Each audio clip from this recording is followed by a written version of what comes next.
Welcome to the Men of Valor program, and as we said last week, the men and women of valor. As we've been having the last few times, Debbie with us to talk about some things that we need to think about in terms of building trust back into the relationship. So, for those of you that have been listening or want to go back and listen to the first 9 points, that's kind of where we are. And today we come to point number 10, and let's just jump in, Deb. Okay. Well, point 10 is one that I called learning to serve rather than placate your wife. And what I know is there are different ways that we show up in our relationships to care, nurture, serve, love another person. Right. We identify placating as one of the ways that we do things for another human being, but our motivation is not strictly from a place of wanting to nurture or love, but the motivation comes out of more of fear of trying to please another person so that they won't be angry with you. They won't be angry, or they won't leave even. Or they won't leave, yes, possibility. Right. One of the things that I know can happen in our journeys, because there has been a lot of hurt that has happened from betrayal, is that some of the men seek to serve their wives and do nice things for them, maybe things they've been asking for forever. I hear wives talk about, he's amazing, he gets up now and helps with the kids in the morning, or he cooks dinner for us, or without me even asking, he'll empty the dishwasher or start the laundry. And I've been asking for those things forever, they say, and now, he's just doing those things willingly, and I love that.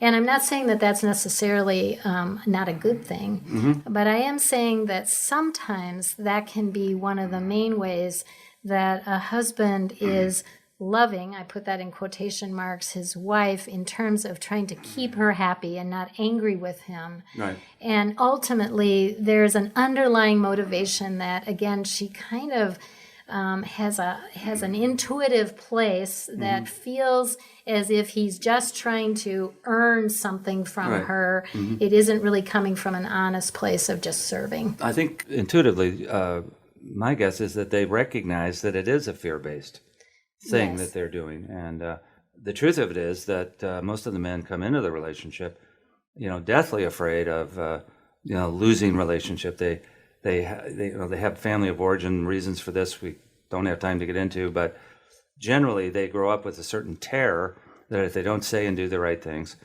someone is going to leave them. So it's definitely a deeply spiritual thing, where they have to kind of surrender control so that they can get to an internal motivation where they love their wife and they're doing these things because they do, rather than because they're afraid if they don't, they'll wind up all alone. So another word we could put to this is codependency. Right. I know we sometimes resist that word. In essence, it's a word that does describe placating. In other words, we start to change what we share or what we say or what we choose to do. Right. So as to please another person and not create conflict with them.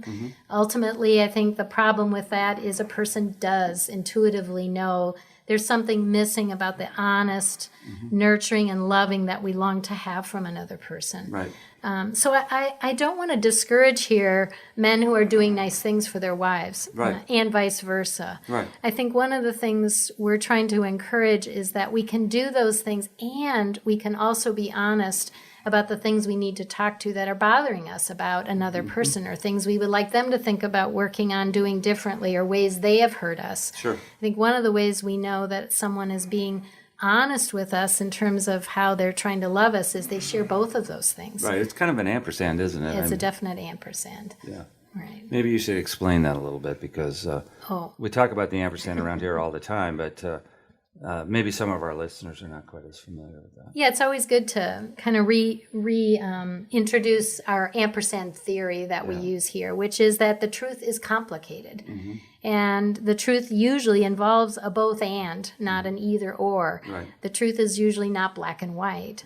And so in this case too, serving someone by doing nice things is a very nice way to show that you care about them.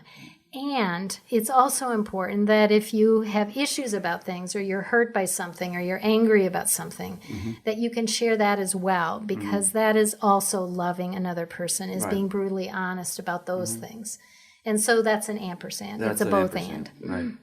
Well, there's so much more there. In fact, I think there's even a book about it, but it's basically saying, too, the ampersand is that external and internal motivation can coexist at the same time. I mean, it's not necessarily always black and white. There are times when we're doing things because we're afraid if we don't, there'll be a negative reaction. And there could be mixed in there the fact that we are, in fact, just trying to show our spouse that we do love them. So, all right. Well, do you want to move on to number 11? Number 11. which I don't like. I know. My little titles maybe are a little triggering, Yeah, are they? I'm reading ahead as I am wont to do, and this one bothers me. Yeah. As with many of these things, these are things, probably as wives we're working on these too to build trust with you all. Yeah, sure. So this is not a one-way street here in terms of things we're working on to become healthier individuals and grow intimacy in our relationship. But number 11, I titled Finish Growing Up. And by that, I mean, I think for all of us, as we're working through developmental stages of our lives, we know psychologically that we have many stages we work through in terms of becoming a fully mature adult. And I think what we know is because of abuse that occurs in many people's lives or neglect of some kind, that this interrupts a person's developmental process. And by that, we mean that sometimes we end up being adults that are fairly needy about some things. And I think the problem in our relationships is on the front end, our neediness can look kind of fun and attractive. Yeah, it's like And the infatuation stage. It is. And in infatuation, it's like the thought that you are a fully grown, successful, charming, leader type adult and you need me for something because you're incapable of doing that is, it could kind of boost my self-worth perhaps in a way for each other. I think that happens both ways. But I think what happens is our neediness becomes not very attractive along the way. And neediness, by that I mean some of the things that we show up with, an inability to take care of ourselves. We may feel like we can't do a very good job of parenting our own children, that, being with them alone is awfully scary. We think we couldn't do that. Or for a lot of people, we don't know how to take care of our own car, or we don't know how to make our own medical appointments. Or, the list could go on and on and on about, things we need somebody else to do. I often kid in my groups with women that I've had a neediness over the years with the remote control. It's like I show up looking like totally incompetent in terms of putting in a movie and running the DVD. And I turn it over to you because I think you like technology and our sons do as well. And so, in some ways it's like, come on, Deb, figure this out. And so that's a small example, but there may be other things. Financially, maybe we show up being very needy in that department. I'm just saying that building trust with someone, I think, is knowing that they are choosing us, for me.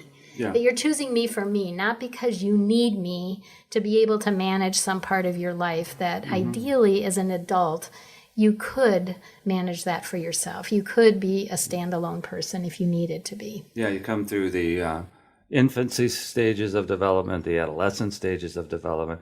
One of the theories has always been that for those men that come here that were, abused somehow, you get kind of arrested in terms of your development at the age in which you were first abused. So some of them that were abused early, they're really stuck in kind of some of the infancy stuff, one of which is, and we're fans of Erik Erikson's stages of development, but is what he called being able to trust versus mistrust. And some of us come into relationship even as adults with an impaired ability to trust, which, is an old childhood issue. And that's kind of what you mean about growing up, isn't it? That's right. Yeah. That's right. As I'm hearing the two of you, what I think is really entertaining, because my wife Cindy and I go through a lot of the same things. Sometimes I think it's a combination of talents that you each bring to the table. And where yours might be technology with that, hand me the remote, because Cindy is the same way. She'll look at the remote control and go, and she gets a little glassy-eyed or something, And then there's another arena that you just rock, and Mark knows that he is going to turn to you because you know that you do that so well. Like finances. It's like finances, and Cindy is the same in her. She's a banker. And so she handles all of that for us. And then when it comes to technology or electronics or that kind of thing, then it kind of it's like, thank goodness we have each other Yeah. because we're there for each other. Yeah, and it's not a competition; it's a support system. I don't know. I think the difference between what I'm talking about here, though, Randy, is not that we both bring different gifts and talents to our relationship, because that is what makes us stronger as a partnership than either of us individually. But the point I'm making is that I think when we identify areas where we could consider ourselves totally helpless, and we cannot be okay without somebody else stepping in to take care of that. That's different than being an expert at that or always being the best at that, but it's learning how to, at least some basic levels, be able to manage certain things in our life so that we could be a standalone person. And again, I say that because I believe that we feel most loved by someone else, and we can trust another person's love for us when we know that we're there for them because of who we are, not always what we can do for them. That's right. And that's a very different distinguishment from, that's not a word, is it? But No, but whatever that word is, I'm looking for. come up with Distinction, there we go. That's the word I'm looking for. A very different, difference in terms of how we show up in our relationship. Sure. And Deb, you have another point for us. I do have another point. This seems to be a big one with wives as we talk about this in our counseling and groups, and that is a desire for their husbands to initiate more. And why is this part of trust building? I don't know. It just is. Initiating seems to speak about a lot of things to wives. I think one of the big things it speaks to, and this isn't necessarily true, but when someone does initiate, I think it tells them internally, you care about me, and I'm important to you. In terms of our concept of the 7 desires, I think initiation is about being chosen. I mean, we're initiating with you, we're sharing things with you because we choose to. We want to do it, and I think that's very important. And I think historically the men have been pretty bad at it. They can initiate things with other stuff, but and they may be quite good at wherever they're working and that kind of thing. But when it comes to those more intimate relationships, they get into that fear place. And they shut down and they don't initiate. But I think being able to do that is one of the major character things and one of the major growth areas for the men. And I think you were really right when you said that oftentimes wives see their husbands initiating all over the place outside of the marriage and family. And it gets even more confusing then when they're great initiators in their workplace or in their church roles or whatever it is. But for some reason, they don't see it at home. And so I think that is one of the things that speaks very loudly to this person is changing when they get better at initiating. And also, too, I think an experience for a lot of women who are married to sex addicts is they've been great initiators, some of them, not all of them, at wanting sex with them. Right. But maybe not other things like conversation or helping them with decisions that are important for the family or other things where they would feel included and feel important to the partnership. Right. And I do say not everyone, because I also know that 30% of our population, even with sex addiction, doesn't necessarily make them good initiators at sexuality in the That's marriage, right. which, by the way, is even a more painful thing for those wives who know they're dealing with sex addiction, but then they're not even being chosen that way. The husband is choosing things outside the marriage, but not inside the marriage. It's kind of a sexual anorexia even inside the marriage, but it is part of that overall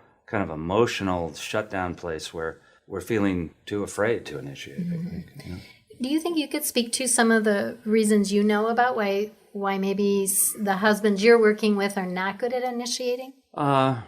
You've kind of taken me aback there. Let me think. Do you have something in mind that would trigger me into? Well, we often talk about this in our groups and just in terms of initiation in general. Yeah. Because I think what is true is this is not a gender thing, first of all. This is not something women are great at and men are not, or addicts are not, and, spouses are. I think a lot of it comes from, first of all, what was modeled in our home and what we were allowed to do in terms of initiating when we were younger.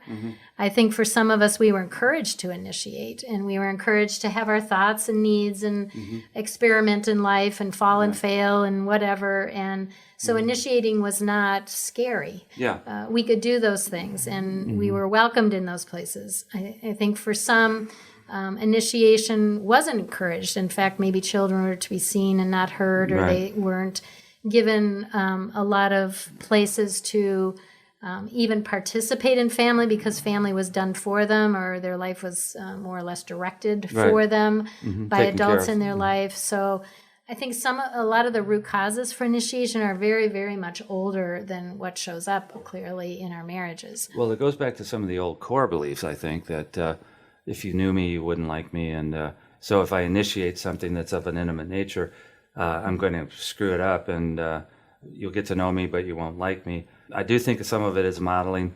I do think a lot of it is just terror, that I'm just afraid of the level of intimacy that it could produce.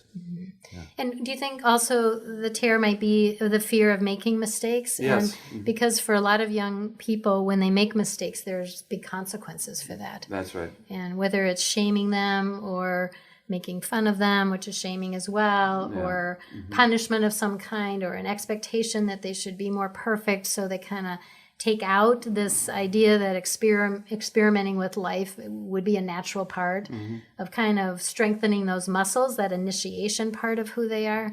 So there are a lot of things that I think we want to go after when we look at what that's about. I think what I'm saying is, in helping the wives, even though this is an important part about building trust in the character of their spouse and trusting that they love them for who they are.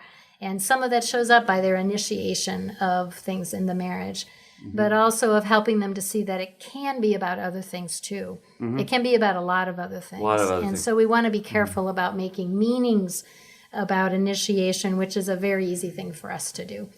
I think it's, like we were saying, I mean, it may be common for a husband to be able to initiate sexuality. It might be a little easier to initiate emotionally. I think the hardest thing for the men to initiate is spirituality. And this goes back to that kind of almost double life you were talking about, that, like for me, an ordained pastor, I can pray in front of 1,000 people, but, praying together, just the two of us, that for some reason, historically at least, has always been a little bit hard for me to initiate. So does that make sense? It's because it's so much more intimate, and whatever is the fear there, that's what I get into. So maybe what's true is, a lack of initiation for many of us is more about fear than anything else. Right. And if we could begin to understand what our own personal fear is about that, we could begin to make choices then to initiate, because that's the person we want to become. Well, even if we initiate that we're afraid, initiate talking about the fact that we're afraid of it, or, what some of the reasons for that might be. But I think for a wife, building trust when seeing her husband initiates speaks to her about, I want to be known by you. Yeah, right. And it's, I want to share my life with you. Right. And you are special to me, and I am worthy enough to be known. And those things ultimately build trust. I want to include you. I think that's one of the. Include you. Yeah, it's a lot about being chosen and being included, I think, also, and being known, and all those very important things that we talk about. So, well, I think this is a huge one. I do think it's a long-term thing, and it's part of the ongoing character development, as we've been talking about. So, well, we've come to number 12, and we have a couple more points to make, and I think we're going to save that for our grand and glorious finale next week. So that's an exciting idea. Okay. We're going to call it quits for today then. And again, Debbie, we continue to thank you for this. This is a great series that you have brought to us, and we appreciate it greatly. And I'm sure our listeners are enjoying it as well. You have been listening to Mark and Debbie Laaser. The series is called When You Have Broken Her Trust. I'm Randy Everett, your co-host, and we hope that you're enjoying this series. We hope that this coming week will be a week that's filled with many blessings and with great vision.